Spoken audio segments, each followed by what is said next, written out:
And now, we return to the purveyors of real estate knowledge, your Real Estate Chalk Talk. Hey, welcome back to the program. This is your Real Estate Chalk Talk. You can call us at 612-627-8000. Every time we get down to the last segment and I come up with 15 things I want to talk about, I realize that we're running out of time. So we're going to just get You should almost do that before the show. I know, I get That'd ready be a good before idea. the show. It'll be so much better. I'll try that next week. I want to just right back, kind of pick up where we left off the last time. We were talking about 2016 being normal.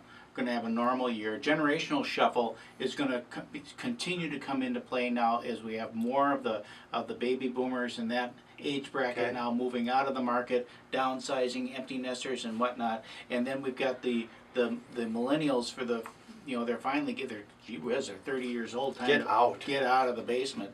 And they are. They're getting married. Interestingly, Yep. The home survey came out from the National Association for 2015, talking about the millennials, that exact market, and what pushes them into buying a house, and what prevents them from buying a house. Here's something interesting, Kelvin. 65% believe it would be at least somewhat difficult to obtain a mortgage. And a lot of what they're talking about is their credit score. You know, that they don't think, and you've been harping for 2 hours now about how to improve your credit score 40 points in 10 minutes or whatever it is. 40 and 40. 40 and 40. Okay. I like I that. like the number 4. You like those He likes those little terms. Yep. Gives everything a title. Go ahead, tell us about it. So there's a good article that was talking about how do you increase your credit score 40 points in 40 minutes, and they talked about how 30% of your credit score is the utilization of credit. Right, so that they're looking then if your available credit on your credit card is 5,000 and you use 2,500, that's 50% utilization. 30% of your overall score, your credit score, comes from looking at that particular number. So they said, here's what you do, folks. It's really simple, and we've talked about it before, but it's kind of fun to see in an article. They said, call your credit card companies and simply say, I want to increase my limit. And they gave the language is considering transferring their balance from one credit card to another with a higher limit. Wondering if you could raise my credit limit. So now you owe 2,500. Your credit limit was 5,000, and they say, oh yeah, hold on 1 second. They look and they go, yeah, we'll move you to 7,500. Well, now your credit utilization went from 50% down to 25%, and your score just boosted. And literally doing that with your cards, looking at where your credit's at, how much of your credit you're using right now, and then changing that credit limit is boosting that score dramatically. And we've been using this over time, but it just, you know, it's one of those things we need to talk about more, because sometimes we're real close and we get the credit report and we need to look and just say, hey, call your credit card and just see if they'll bump your credit limit, and now your utilization of that credit is lower percentage-wise, and you just boost your score 40 points in 40 minutes. Smart. Shockingly smart. Mortgage smart. 40 points. Here's another mortgage question. One of the things that they're speaking to from the National Association, they're talking about mortgage rates, higher mortgage rates will affect high-cost markets the most.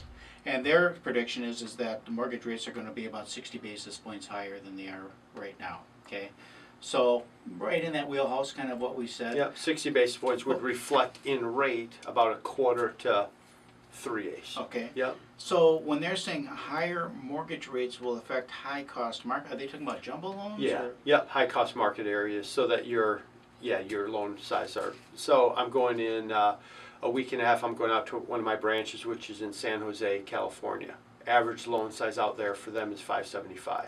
Right. So that's what they're reflecting. So that's all to. jumbo. It's all jumbo stuff out there. Yep. So. Is it like FHA has different limits in different parts of the country based on income? Yep, they do Does as the well. jumbo market do the same thing? Yeah, you can go conforming a little bit higher, but then it caps. So the challenge out there is always how do we set our caps for, and this is stuff that people on the radio don't really care about. But so you just have to be really thoughtful on how you set your pricing policy in those high cost areas. I'll just leave it at that. Another driver of the market that it does affect us quite a bit in this market is that the already unaffordable rents will go up more than home prices will go up. And our vacancy rate in the Twin Cities is pretty darn low. I mean, it's just a couple of percent. vacancy rate, and most of that is not really vacant. They're just in the process of turning over. Mhm. So a property winds up being empty for a while they clean and paint and change out carpet and those types of things. So with the mortgage rates, or I'm sorry, with the rental rates going up, it's two things. First of all, it makes it more attractive for an investor now to go out and purchase a property, because those higher rents will produce a better yield. But at the same token, the price is going to track with that too. Makes those properties now more valuable, and it's that whole thing. We love working with investors. So if you're thinking of getting into the business, you look at the stock market, like we have over this year. I mean, it was flat for 2015. It's basically what you had, and last year is what you got right now. Right. Whatever you put in, unless you had a bunch of money in oil. Unless you had a bunch of money in oil, and and then then you're less. still missing those dollars. But I mean, you would have been better off to Yep. stick it underneath your pillow, in a lot of cases. So why would It's not what we're recommending, though. No, but doesn't it make sense then to buy, especially if you're renting, to buy a house? You might as well invest in yourself and your family and buy a house, and you put the down payment into it. The appreciation happens on the entire purchase price, and you got to live somewhere. And if you're renting, you're paying a mortgage anyhow. It might just well be your own mortgage. And if you're looking to invest money as an investor, and you're looking at look around, it's like, gee willikers, where do you put it? Yeah, and inventory is down too with duplexes and fourplexes and what's considered a still residential purchase in the areas of St. Paul and Minneapolis. So if you're looking for something in that area to invest your money into, you're going to find a little bit of a struggle as well. You don't have as much to choose from. So to find properties that are priced well and can cash flow on normal types of down payments can be a challenge. I have a listing right now that's on the market in St. Paul, real close to Grand Avenue and Summit. It's $250,000. Great duplex. It makes sense. The down payment that you'd put into that, along with the rents that they're achieving over there with tenants in place, has you cash flowing immediately. So there are opportunities out there. 612-627-8000 is our phone number. RealEstateChalkTalk.com is the website to connect with us. There are opportunities out there that you can find yourselves in a really good spot, especially with continuing increasing real estate market, where values are continuing to go up, rents are continuing to go up. You're in a good spot if you're an investor and looking to purchase something in the real estate market.